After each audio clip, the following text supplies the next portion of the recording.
These uniforms tell the story of a man who rose from political agitator to Waffen-SS officer. A Belgian who fought alongside Germany in their campaign against communism. His name was Léon Degrelle, one of Hitler's most prominent foreign allies in the Second World War. From his uniforms, we glimpse the path of a man who moved through conflict, ambition, and exile, and a man whose beliefs never faded. Welcome to Fragments of Fascism.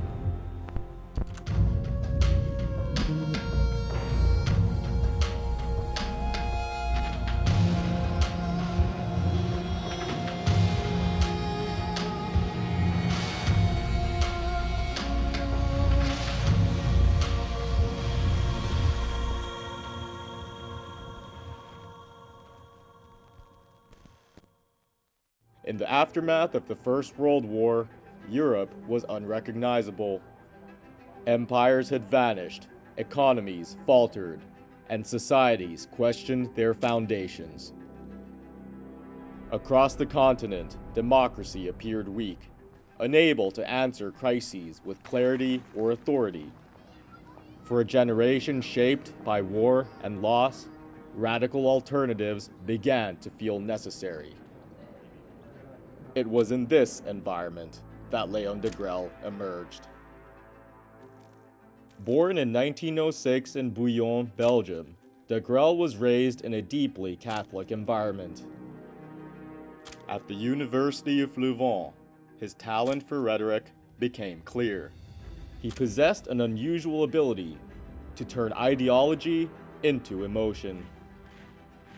Throughout the 1930s, the European landscape changed rapidly. New regimes asserted themselves as models of stability and power. Degrelle watched closely and steadily reoriented his movement toward them. In 1935, Degrelle founded the Belgian political party Rex, from the Latin Christus Rex, or Christ the King. He promised political reform, national renewal, and moral purification. Its meetings drew huge crowds from across the nation. May 1940, Hitler orders the invasion of Belgium. Tanks, troops, and planes blitzed across eastern Belgium, Luxembourg, and the Netherlands. For Degrelle, the occupation was a moment of opportunity. He aligned himself openly with Germany, which he believed embodied Europe's future, and committed fully to collaboration. As Rex was reshaped under occupation, its symbols changed. The Crown Cross was abandoned. In its place, Degrelle adopted the Cross of Burgundy, a medieval emblem associated with blood, sacrifice, and empire. Germany was not alone in its war in the East. Across occupied Europe, collaborationist movements and volunteer units emerged to support the campaign against Bolshevism. Among them was the Walloon Free Corps, integrated into the German army as the 373rd Infantry Battalion. Its men wore German uniforms, marked by a Belgian shield on the sleeve.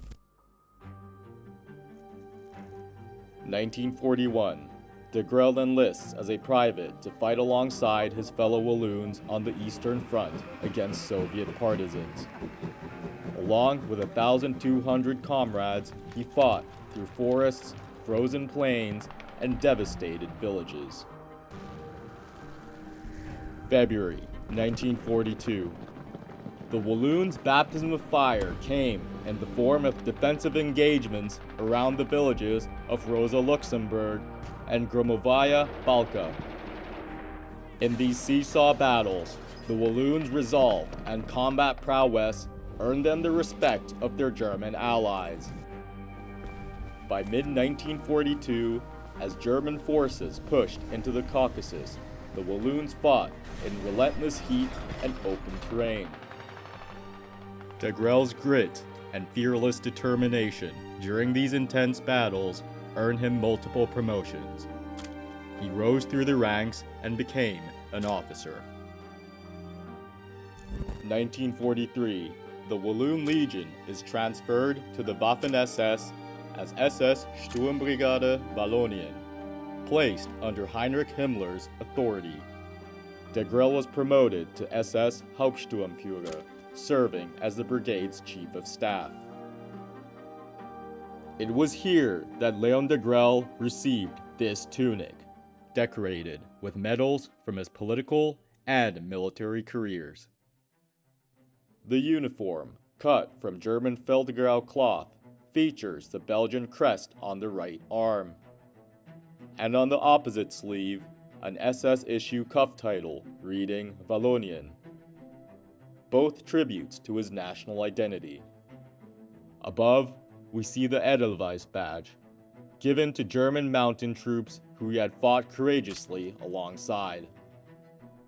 The uniform also features an SS Adler, Standartenführer collar tabs and epaulettes, and a small Rex pin badge, tying his early political career to his time in the Waffen-SS. He was awarded many medals throughout his service. These include the Close Combat Clasp in gold, awarded for 50 days of close combat fighting, the Wound Badge in gold, awarded to soldiers wounded 5 times or more, and the German Cross in gold, awarded for repeated acts of personal bravery in combat. In the bitter winter of 1943-44, Degrelle and his brigade faced their gravest trial in the Korsun-Cherkasy pocket. Encircled by overwhelming Soviet forces, the Walloon SS, alongside the SS Viking Division, held out for 17 days of ceaseless combat.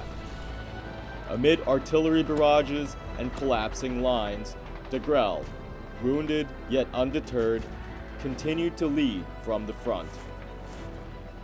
Under his command, the shattered brigade broke out of the encirclement, dragging the wounded with them until safety was reached. For his courage and leadership, Degrelle was awarded the coveted Knight's Cross with oak leaves, presented by the Führer himself. This was one of the highest military honors in the Third Reich. Despite being injured and with his division virtually destroyed, Degrelle and his men persevered. By April 1945, they had been pushed back to the gates of Berlin. As the Reich collapsed, Degrelle and 2 German officers fled to occupied Norway. Arriving at Gardermoen Airport, they commandeered a Heinkel HE-111. Flying at low altitude through enemy airspace, they made their way south towards Francoist Spain. Running low on fuel, the aircraft crash-landed near La Concha Beach in San Sebastián, northern Spain. Degrelle survived the crash, but spent a year recovering in a hospital. Despite Belgium's extradition requests, Franco's regime refused to surrender Degrelle, who went on to gain Spanish citizenship.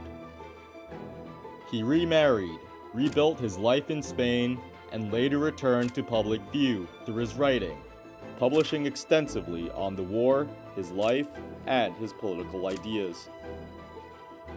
This suit, tailored for his daughter's wedding in 1962, displays the very same medals he won during the war, and perfectly symbolizes Degrelle's exile: defiant, proud, and unrepentant.